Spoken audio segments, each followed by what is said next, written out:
Vamos fazer uma leitura participativa, João, capítulo 15, versículo de 1 a 11. Estaremos lendo. Eu sou a videira verdadeira e meu pai é o agricultor. Todo ramo que estando em mim não der fruto, ele corta. Vós já estáis limpos pela palavra que vos tenho falado. Estai em mim e eu em vós, como a vara de si mesma não pode dar fruto, se não estiver na videira, assim também vós, se não estiverdes em mim. Eu sou a videira, vocês são os ramos. Se alguém permanecer em mim e eu nele, esse dará muito fruto, pois sem mim vocês não podem fazer coisa alguma. Se alguém não permanecer em mim, será lançado fora à semelhança do ramo, e secará. E o apanham, lançam no fogo, e o queimam.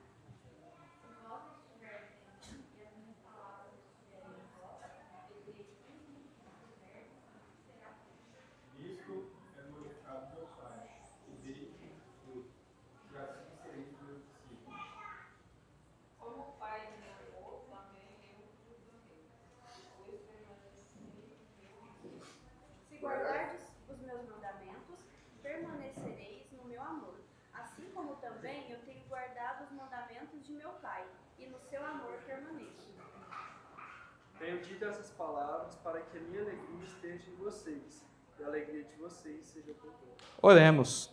Querido Deus, nós louvamos o Teu nome pela vida e pela oportunidade que temos de aprender a Tua palavra e com ela, ó Pai, trazer alegria, trazer prazer, trazer louvor e adoração ao Teu nome. Ó Pai, que o Senhor abençoe as nossas vidas com a compreensão da Tua palavra e a prática dela. E que o Senhor, ó Pai, venha sobre nós com uma comunhão, ó Pai, que nos leve ao crescimento espiritual, que nos leve à maturidade nesse dia. É em nome de Jesus que eu oro. Amém. Podeis assentar, igreja. Esse texto aqui, ele fala de uma forma geral sobre produzir fruto. E esse é o tema que foi me dado. O tema que foi dado para eu estar passando para os irmãos, para trazer um estudo da palavra de Deus, foi a maturidade cristã e o fruto do Espírito Santo. E eu quero explicar um pouquinho para alguns que não estavam aqui sobre a maturidade cristã, foi o assunto do pastor Leandro ontem à noite, vou dar uma pincelada, porque ele tem muito a ver depois, como que nós sabemos que alguém é maduro? Quando alguém está produzindo fruto. Então, a ideia de maturidade ela está muito relacionada à produção de fruto. Ou seja, a produção de fruto, irmãos, é o que Jesus idealizava no texto que a gente acabou de ler. O texto que nós acabamos de ler, ele fala o seguinte, que se nós estivermos em Cristo, nós vamos produzir o quê? Vamos produzir muito fruto.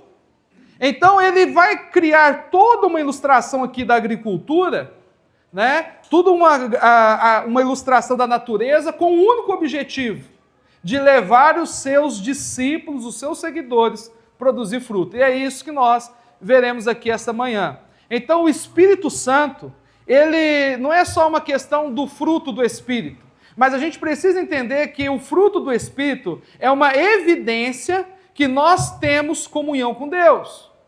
Como que nós falamos, o pastor disse, eu sou crente. Como sabemos que somos crentes? Quando nós estamos produzindo fruto. Tá? Seja o fruto do Espírito ou frutos de conversão, né? Frutos dignos de arrependimento. Mas vamos ver aqui um pouquinho. Mas note aqui no versículo 1, esse linguajar de Cristo é o linguajar que eu estarei usando aqui. Ele fala, eu sou a videira. Então Jesus se coloca como, vamos dizer aqui, né? Ilustrar mais fácil para nós aqui, uma árvore, né? Então ele é a vide. E nessa vide saem os ramos. E nesses ramos vão sair flores. E nessas flores vão dar cacho de uva. E ele então coloca o seguinte, ele é a videira. E o pai é o agricultor, é o que trabalha, é o que poda, é o que semeia, é o que aduba. E ele está dizendo o seguinte, que embora ele e o pai estão em funções aqui diferentes, numa ilustração, tanto a videira como o agricultor estão querendo a mesma coisa, ou seja, estão querendo ver o fruto. É isso. Então, o que Deus quer falar com você nesta manhã? Deus quer falar com você como você consegue produzir fruto. E aí, você está produzindo fruto? Então, a primeira coisa para entendermos isso, nós vamos olhar aqui um pouquinho do ciclo natural. Porque nós olhamos o ciclo natural, ou como acontece na natureza, de forma normal, né? Já estou falando natural, só para isso entrar melhor na nossa mente quando usarmos as explicações da palavra de Deus. Então, quando nós falamos de um crescimento natural, nós estamos falando de um desenvolvimento normal da vida. O que é o desenvolvimento normal da vida? Vamos pegar aqui um pé de manga. Um pé de manga. Então, no pé de manga, para nascer uma manga, então primeiro vem a época, vem aquela chuva ali de setembro, né? Quase não está chovendo mais em setembro, mas aí vem aquela chuva e ali começa a sair flores no pé de manga. Ele enche de flor. Né? Dependendo da qualidade da manga, é mais tarde a manga. Tipo, Sabina vai depois. As mangas comuns, espada, vem antes, a florada. Mas a questão é que todo pé de manga, antes da manga nascer, vem o quê? Vem a flor. O que é a flor? A flor, irmãos, é algo frágil. Que dependendo do vento e dependendo da chuva, derruba as flores. Então, quando um pé de manga ele produz flor, ele precisa, após a flor, ter uma torcida, para não chover nem muito forte, nem ventar muito, porque senão vai carregar todas as flores e aquele ano vai ser ruim para a manga. E aí, então, depois que passa a primeira etapa, que é a flor, vem a segunda etapa, é a etapa da manguinha. Né? Ela já está pequenininha ali. Ali já não cai com chuva mais, já não cai com vento mais. Mas naquele formato, né, da manguinha, é onde ela vai ganhar o tamanho da manga e ela vai ganhar a consistência, a polpa dela ali. Enquanto ela é manguinha e ela está presa no pé, ela está se alimentando do quê? Da árvore, da seiva, da árvore, está alimentando o pé, tá certo, irmão? E é isso que Jesus está falando, só que na agricultura deles lá, a uva era mais conhecida. E eu estou falando aqui da nossa região, manga, goiaba, né? E aquela manguinha, ela vai crescer, mas ela vai crescer por uma razão. Se alguém apanhar e jogar no chão, ela murcha e fica pequenininha. Mas se ela ficar no pé, ela vai criar o formato de uma manga. E depois vem a outra etapa. Qual que é a outra etapa? Ela atinge o tamanho dela e ela continua verde. E depois a terceira etapa é o amadurecimento. O amadurecimento é o que vai dar o sabor. A manga não vai crescer depois de um estágio, mas ela vai ficando com a casca amarela, vermelha, e aquilo vai dando o quê? Sabor. Quanto mais amarela, mais doce. Pelo menos uma manga no pé, né? A gente vai em hortifruti aí, tá tudo amarelo, azeda, né? Mas no pé, quanto mais amarelo, mais doce. É a terceira etapa. E qual que é a quarta etapa do pé de manga? Sabe, é quando a fruta consegue alimentar alguém. Até você apanhar aquela fruta, ela só alimentou da árvore. A partir do momento que você apanha, ela vai deixar de alimentar-se da árvore para alimentar um outro ser. Aí, se você jogar para a vaca vai comer manga. Se jogar para o porco come manga. E se você apanhar, o ser humano vai comer manga. E se você pegar a manga e der para o seu filho se alimenta da manga. Então, a quarta etapa da fruta é que ela se alimentou, ela cresceu para trazer alimento para um outro ser. Um outro ser. E tem uma quinta etapa depois dessa. Porque se a fruta que você apanhou é uma fruta doce, você talvez vai querer fazer uma muda dela para aquela árvore produzir mais manga do sabor dela. Mas naquela época existia isso, né? Hoje a gente mora talvez em casas apertadas que não tem como plantar um pé de manga ou de goiaba, porque fica muito sufocado. Mas essa é a etapa natural de uma semente. Eu quero que vocês entendam isso, porque Jesus está aplicando esse entendimento natural né, de maturidade de uma planta a nossa vida espiritual. É isso que ele está fazendo. Se nós não entendermos isso, nós não tem como produzir o fruto do Espírito Santo, porque essa é a base. Ele vai dizer, irmãos, abram aqui a sua Bíblia agora em 1 Pedro, capítulo 2. E aqui está mais alinhado com o texto usado aqui das conferências, como também o texto que o pastor usou ontem. 1 Pedro, capítulo 2, versículo de 1 a 3. Diz assim a palavra de Deus: despojando-vos, portanto, de toda maldade e dolo, de hipocrisias e inveja, e de toda sorte de maledicência, desejai ardentemente, como crianças recém-nascidas, o genuíno leite espiritual, para que por ele vos seja dado crescimento para a salvação, se é que já tendes a experiência de que o Senhor é bondoso. E agora ele está explicando a mesma coisa. Eu expliquei maturidade olhando para uma fruta, e ele vai explicar maturidade olhando para um nascimento de um homem, de um ser humano. Então, a etapa de uma criança é 7, do ser humano. Primeiro, aquele neném, ele é chamado de recém-nascido. Recém-nascido come o quê? O que mais? Nem água pode. Não pode nem água. Não pode nem ovo. Nem mel. Só leite. Recém-nascido. Depois que ele passa essa fase de recém-nascido, de beber só leite, vem a fase de engatinhar. Quando ele começa a engatinhar, normalmente os médicos já liberam para comer papinha.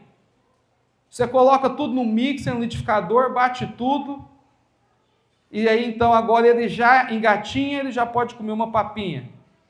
A terceira etapa, ele começa a andar. E quando ele começa a andar, ele já começa a comer carninha desfiada. Desfia a carninha, já deixa a batatinha picadinha, não precisa ser triturada.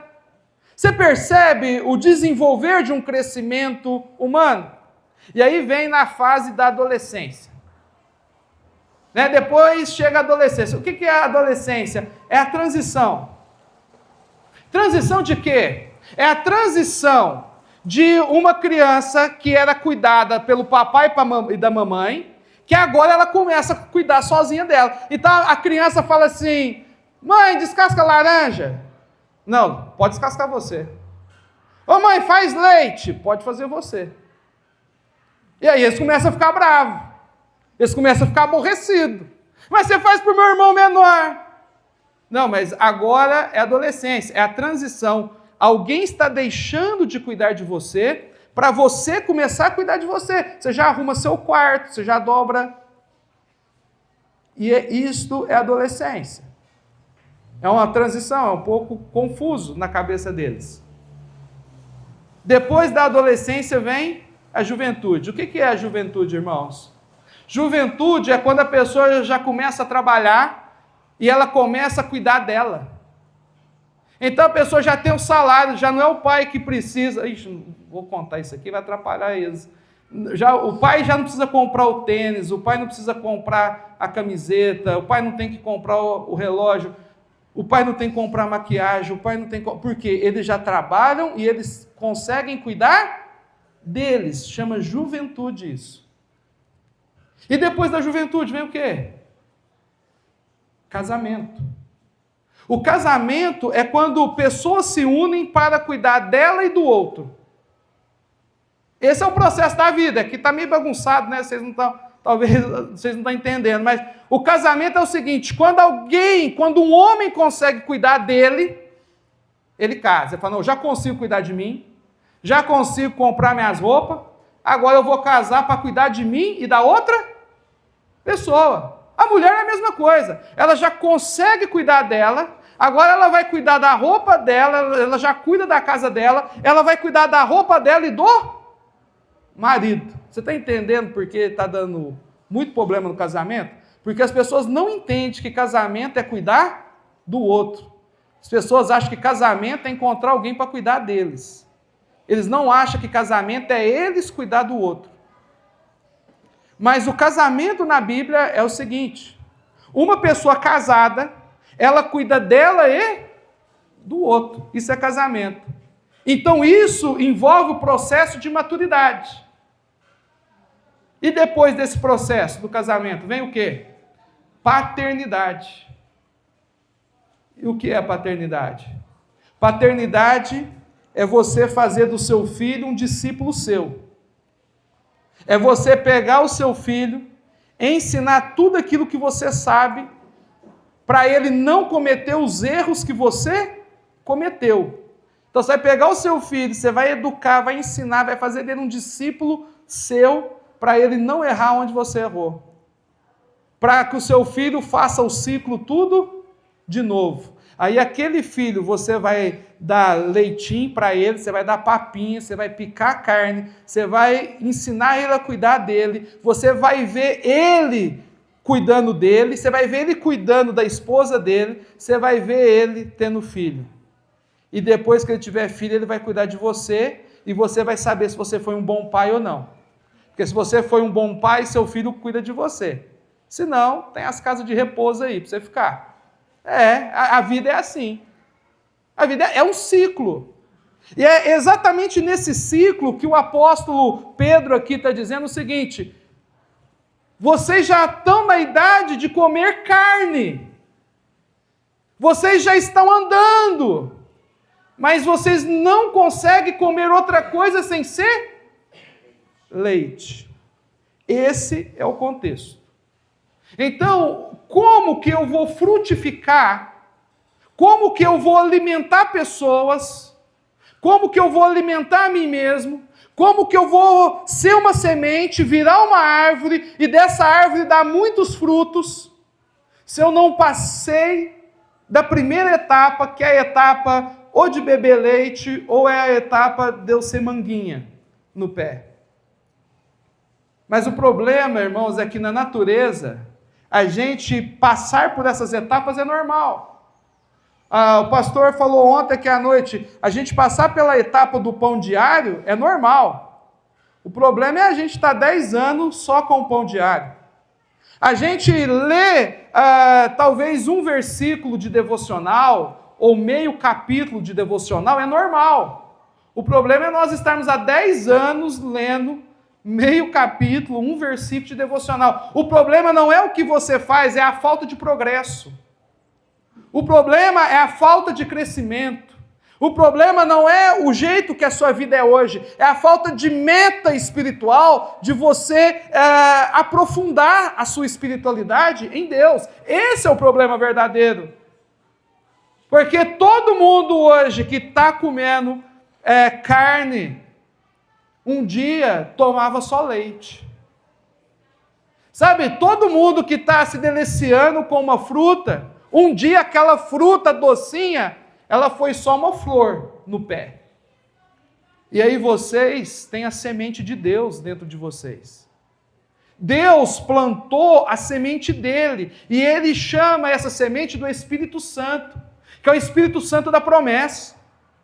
Sabe, é o Espírito Santo que veio quando Jesus foi para o céu. E aí Deus coloca o Espírito dele dentro de vocês, para que vocês pudessem, dia após dia, mês após mês e ano após ano, crescer e desenvolver. E aí não está acontecendo isso com os discípulos do Senhor. Sabe, olhe aí o que diz João capítulo 15. João capítulo 15, versículo 16. Olha o que diz: não foste vós que escolhestes a mim, pelo contrário, eu vos escolhi a vós outros, e os designei para que vardes e deis. Meus irmãos, o objetivo de Deus se revelar a nós, de o Pai ser o agricultor, de Jesus ser o ramo, qual que é o objetivo? Para que vós deis fruto. Sabe, não adianta nós ficarmos debatendo teologia somente, não adianta nós termos cargos somente, não adianta nós termos ali 5 minutos de devoção, lendo a Bíblia, se a gente não dá fruto. Tudo isso se tornaria em vão, fútil. Tudo isso seria o contrário daquilo que Deus planejou para nós.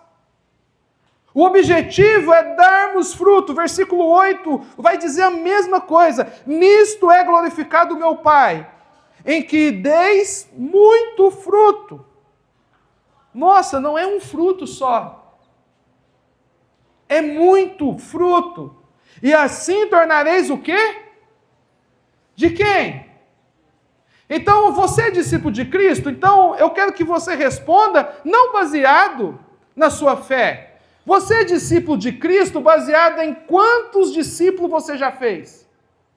Eu estou mostrando um ponto de vista diferente aqui, que o próprio Jesus aborda no final do versículo 8. Quem é meu discípulo está dando muito fruto. O que é fruto aqui no contexto do verso 8? Qual que é o ensinamento? Marcos 16, 15. Ide por todo mundo e fazer o quê? E para fazer o quê? Fazer discípulo. Ide por todo mundo, pregar o evangelho a toda criatura. E o objetivo final é fazer discípulos. Mateus 28 está dizendo isso. Tudo a Bíblia está dizendo isso. A pergunta não é o tanto que você crê, o tanto que você estuda. A pergunta é quantos discípulos você já fez e quantos anos de crente você tem. Porque nós estamos vivendo na igreja, irmãos, que muitas vezes os pais não estão discipulando nem os filhos. Nem os filhos estão sendo discipulados. O nosso dever não é discipular só os filhos. É para discipular os filhos e outras pessoas. É para ensinar a sua comunhão com Deus para seus filhos. É para ensinar para os seus filhos as suas experiências, as suas angústias, as vezes que você achou que Deus não ia responder e respondeu.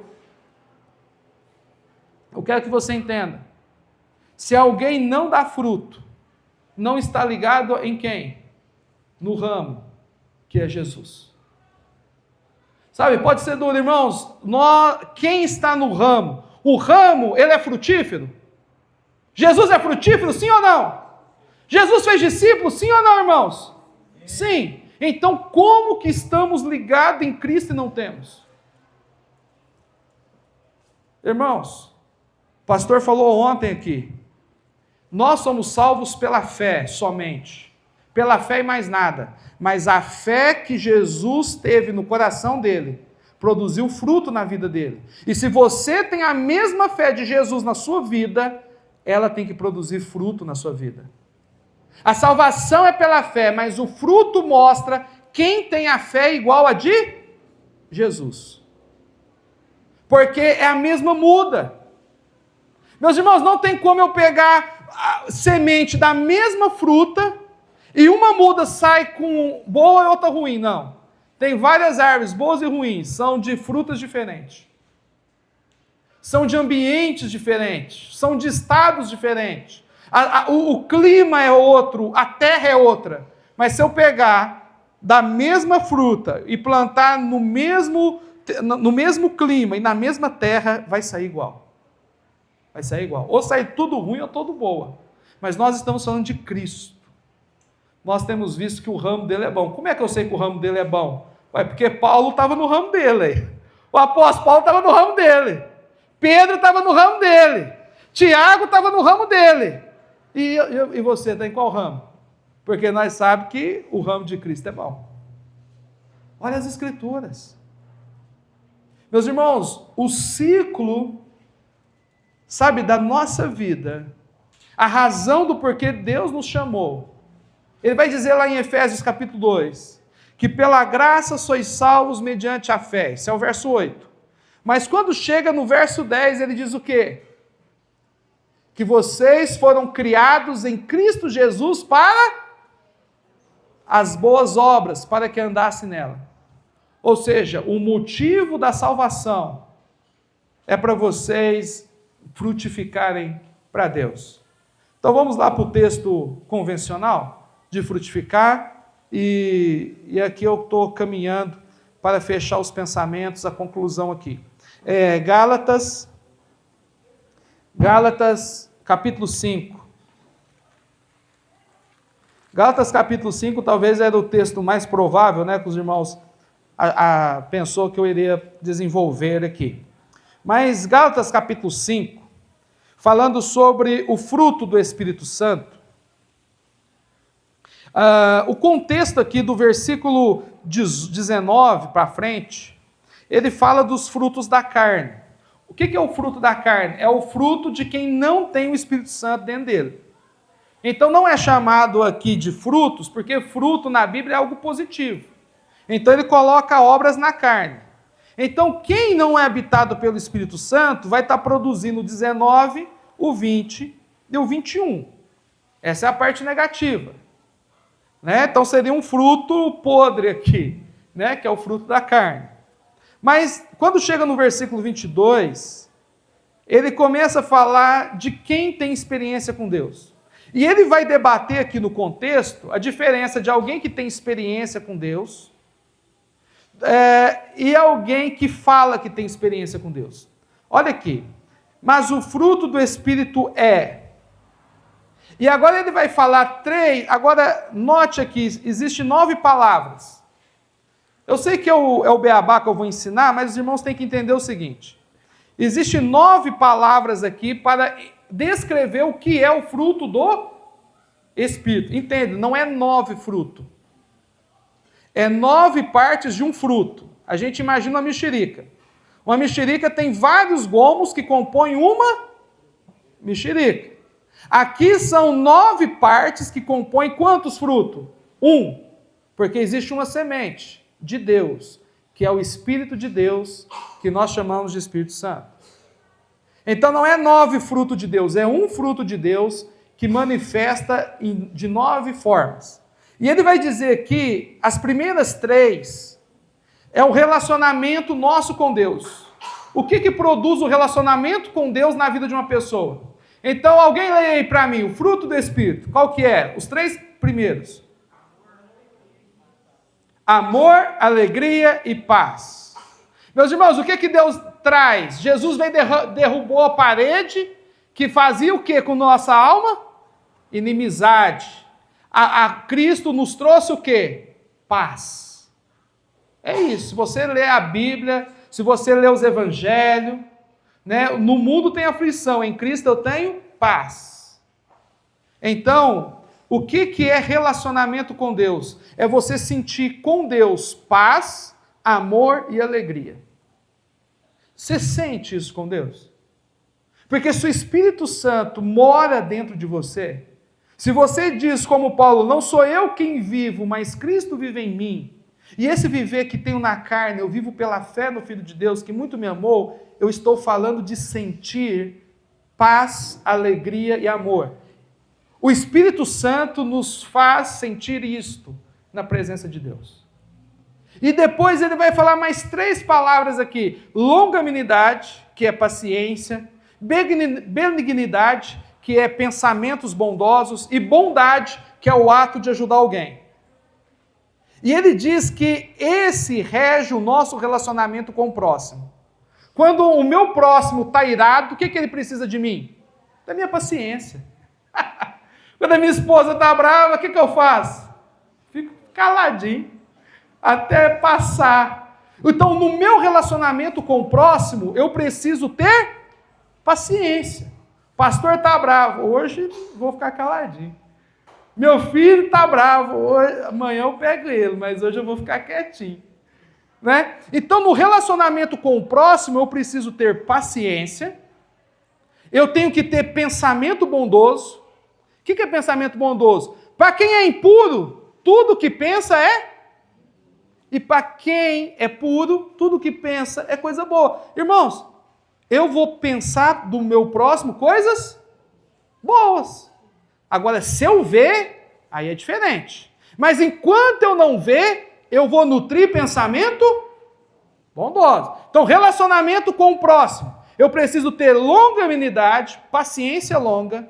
Eu tenho que ter pensamentos bondosos e eu tenho que ter atos de bondade. O Espírito Santo não é só salvação. Parece que o Espírito Santo só dá salvação, não. O Espírito Santo deu relacionamento com Deus, amor, alegria e paz. O Espírito Santo está mexendo no relacionamento nosso com o próximo. Paciência, pensamentos bondosos do outro e atos de bondade. E agora o Espírito Santo vai trazer controle sobre a minha vida. Relacionamento com a minha alma. Eu pregar para mim mesmo. Eu pregar para os meus pensamentos. Então qual que é a última parte aqui do fruto? Fidelidade, mansidão, domínio próprio. E aí eu preciso pregar para mim. Gente, mas eu sou filho de Deus. Eu professei a minha fé no Instagram. Eu coloquei o meu batismo lá no status do WhatsApp. E agora eu não vou ter essa atitude de ímpio. Eu não vou ceder às coisas desse mundo. Eu não vou sair ficando com as pessoas. Eu não vou ficar, sabe, vendo pornografia na internet. Eu começo a pregar para a minha alma uma fidelidade. Eu tenho que ser fiel à minha profissão de fé. Eu preciso ser manso. A ideia de manso aqui, irmãos, mansidão, deixa eu explicar. Alguém aqui já montou num cavalo bravo, num cavalo sem amansar? Não? Vocês podiam montar para vocês verem o que acontecer. Né? Pedro Henrique já caiu de um, mas tá bom. Mas quando um cavalo está bravo, ele não serve para trabalhar. Ninguém coloca uma sela em cima dele, ninguém põe ele numa carroça para puxar areia. Sabe por quê? Porque aquele cavalo está bravo. Quando um cavalo está puxando uma carroça ou tem um arreio, uma sela em cima dele, é porque aquele cavalo já foi o quê, Roberval? Amansado. O objetivo de amansar um cavalo é para o cavalo ser útil para outra pessoa. Ninguém amansa o cavalo para o cavalo. A gente não amansa o cavalo para ele comer melhor. A gente amansa o cavalo para ele servir para outro. Num cavalo bem amansado, uma rainha anda, um rei anda, e por que não o rei dos reis, Jesus Cristo, pode montar no nosso lombo e falar, esse aqui é o meu cavalo, esse aqui vai aonde eu mando, esse aqui é um cavalo treinado, a hora que eu falo para ele sentar, ele senta, a hora que eu falo para ele abaixar, ele abaixa, a hora que eu falo para ele orar, ele ora. Meus irmãos, esses três últimos é o nosso relacionamento interior. O fruto do Espírito Santo, ele vai gerar fidelidade a Deus, ele gera mansidão a Deus, e ele gera o quê? Domínio próprio. Ou seja, eu conheço o bem e o mal, mas eu escolho fazer o bem. Não pagueis mal por mal, mas pagueis mal com bem. Como pode fazer isso na prática? Só através do domínio próprio. Meus irmãos, o tempo é muito curto para falarmos de tudo. Só que eu estou querendo trazer algo prático para vocês aqui. Pouca teoria e muita coisa prática. O Espírito Santo está frutificando dentro de vocês. Sabe, o Espírito Santo está produzindo vocês prazer em Deus. O Espírito Santo está produzindo com vocês paciência com as pessoas que erram. Está produzindo pensamentos e bondade.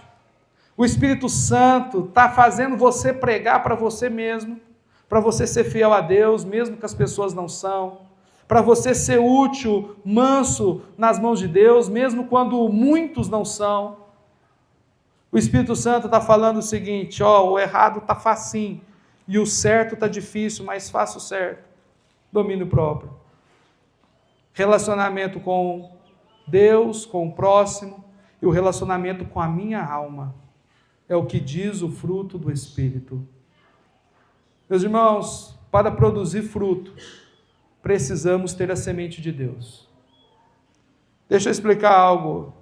Eu acredito que muitas pessoas que estão na igreja estão querendo produzir fruto sem aceitar Jesus. Pessoas estão olhando e aprendem a orar, aprendem a cantar, e muitas vezes as pessoas estão sem o Espírito Santo, lutando para fazer algo certo, mas o primeiro passo é a humildade de arrepender. A humildade de falar, eu tenho errado. E só o fato de eu querer produzir frutos sem o Espírito Santo, já é uma arrogância, uma soberba, algo digno de pedir perdão. Muitas vezes a gente acha que pecado é só matar, roubar e se prostituir. A gente não vê que pecado é orgulho, é soberba, coisas que ficam morando bem escondido dentro do nosso coração. Eu quero dizer a vocês, para finalizar aqui, uma vez que Deus plantou o Espírito dele dentro de vocês, vocês devem produzir fruto. Deus não falaria para vocês produzir frutos se vocês não pudessem produzir fruto. Deus não mandaria vocês fazerem discípulo se Ele não capacitasse vocês internamente para fazer discípulo. Essa é a grande luta de Tiago, o autor da epístola, que era pastor de Jerusalém na época. É isso que ele luta na sua carta com os crentes de Jerusalém. Em Tiago capítulo 1, versículo 22, ele está dizendo: não sede ouvintes da palavra, mas sede operoso praticante. No capítulo 2, ele vai dizer assim no verso 14, qual que é o proveito se alguém disser que tem fé e não tiver obras?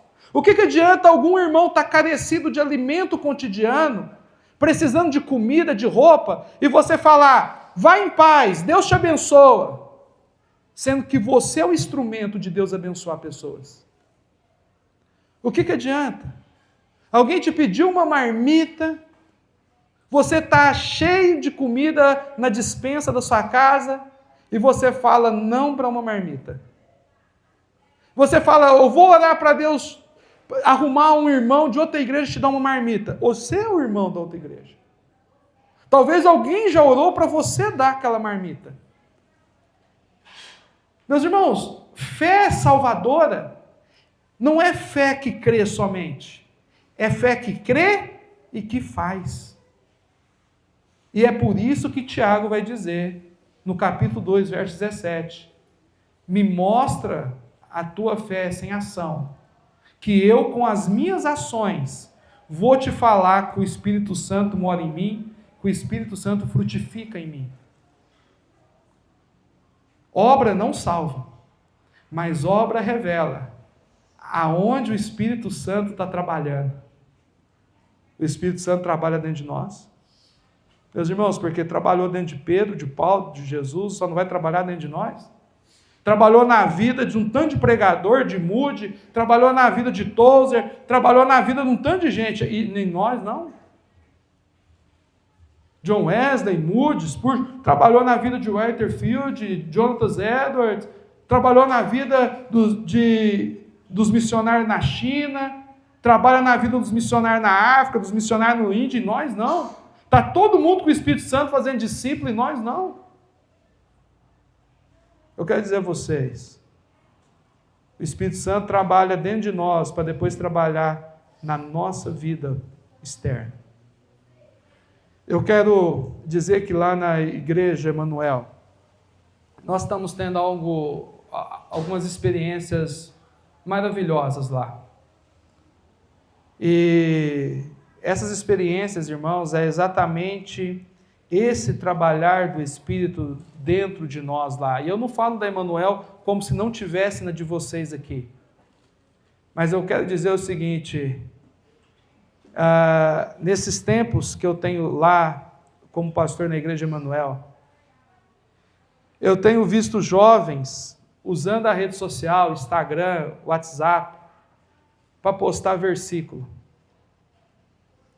Sabe, pessoas que não falam só do jogo que gosta, ou da escola que gosta, ou do namorado que tem. Pessoas que usam a rede social para colocar coisas que espalham o amor de Deus. Sabe, pessoas que têm a vontade de ser útil. Eu tenho visto, irmãos, lá como pastor, membros buscando compromisso com a igreja local, pessoas que querem assumir cargos. Sabe por quê? Porque Deus nos trabalha dentro de nós para nos influenciar. E o objetivo de Deus nos influenciar é para nós influenciarmos outras pessoas. Igreja é isso, é aprender para ensinar. Eu vou falar algo aqui, não vou falar o nome. Mas lá na igreja Emanuel, no grupo da igreja, tem uma adolescente de 12 anos que todo dia ela posta o pão diário lá. Sabe por quê, irmãos, que ela posta o pão diário dela lá? Porque um dia o pai dela falou para ela assim: filha, você tem que fazer a diferença na vida de alguém. Ah, pai, mas o que eu vou fazer? Não sei fazer nada. Eu falei: você sabe. Quem postava o pão diário antes era eu. E aí eu passar a postar. E quando ela fica sem postar, alguns irmãos mandam mensagem no particular: cadê o pão diário?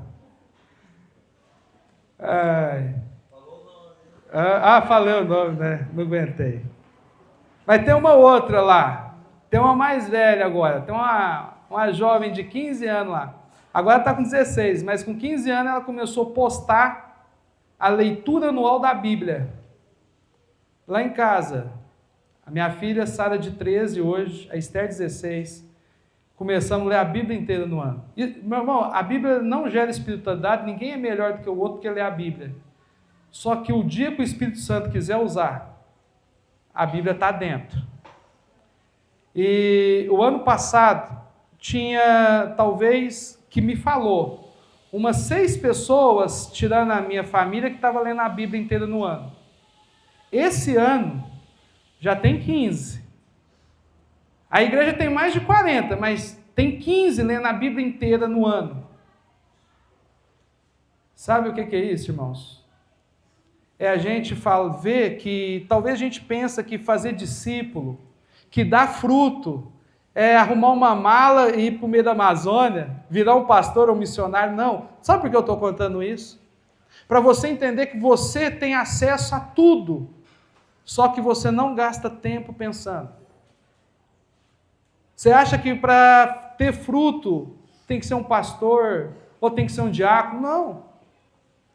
Qualquer um de vocês aqui pode fazer um plano, conversar com o pastor de vocês e falar: pastor, eu posso colocar um plano de leitura anual no grupo da igreja?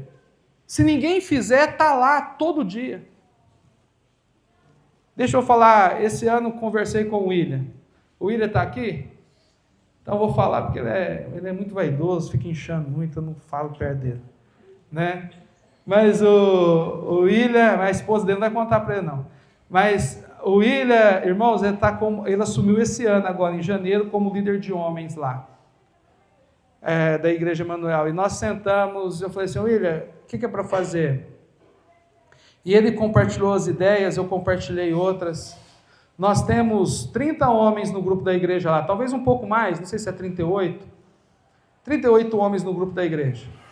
Todos os homens, de segunda a sexta, todos eles postam um devocional deles lá. Não é pegar um pão diário, copiar e colar. É eles compartilhar a bênção. Está sendo uma bênção. Irmão William, na frente dele eu não falo não, mas nas costas está sendo uma bênção, meu irmão. Senão ele fica meio inchado. Mais inchado, ele está muito inchado, principalmente aqui, ó.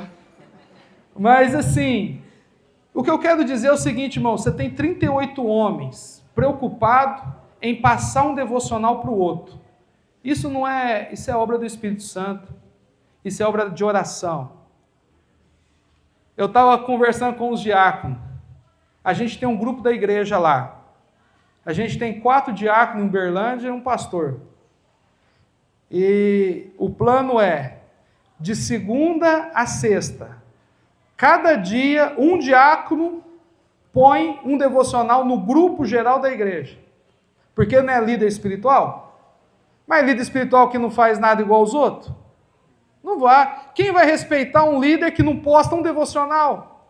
Como é que eu vou pedir para a minha igreja respeitar os diáconos se eles não têm iniciativa de pôr um devocional deles, que eu falo? Lê aqui, ó, irmãos. Eu entendi isso aqui. Eles ainda não sabem que eles vão fazer isso, mas vão. Né? Eu quero dizer para os irmãos que frutificar para Deus, frutificar com maturidade, não é maturidade para mim, porque o objetivo da maturidade é o alimentar os outros. Uma fruta madura alimenta os outros. Um homem maduro cuida dos filhos. Homem maduro cuida de esposa. E crente maduro faz o quê? Tem que cuidar de outro crente. Não existe, enquanto você não cuida de ninguém sem ser de você, você não é um crente maduro. Você pode saber a Bíblia, você pode ler a Bíblia 2 vezes no ano. Ser maduro é cuidar dos outros. Fruta madura é apanhada para alimentar outra barriga. Homem maduro, ele vai mostrar maturidade em honrar a esposa, em honrar os filhos. E eu quero que vocês entendam o básico do que é maturidade. Meus irmãos, Deus nos fez cristãos para sermos maduros espiritualmente. É isso. Sabe? Então, espero que tenha ficado claro o objetivo. Que Deus possa não fazer vocês ficar impressionados com os meus erros, mas que vocês possam olhar os versículos que foram deixados aqui e que vocês, pela graça e misericórdia de Deus, use a vida de vocês para cuidar de outros espiritualmente. Porque isto é o objetivo de Cristo. Que vocês fossem discípulos dele, para tornar outros discípulos dele. Sabe, que você aprende aos pés de Cristo, para fazer outros aprender aos pés de Cristo. E aqueles que você ensinou a aprender aos pés de Cristo, vão levar outros e outros. E é por isso que a igreja está viva há 2000 anos. Na verdade, muitas vezes na UTI, mas está viva, né? Muitas vezes a gente não está sendo a bênção que Deus nos preparou para ser. Mas eu creio que Deus pode, irmãos, pegar esta igreja dos dias de hoje e fazer dela uma bênção muito maior do que ela tem sido, para proclamar a glória do Senhor Jesus Cristo. Vamos colocar em pé, vamos orar.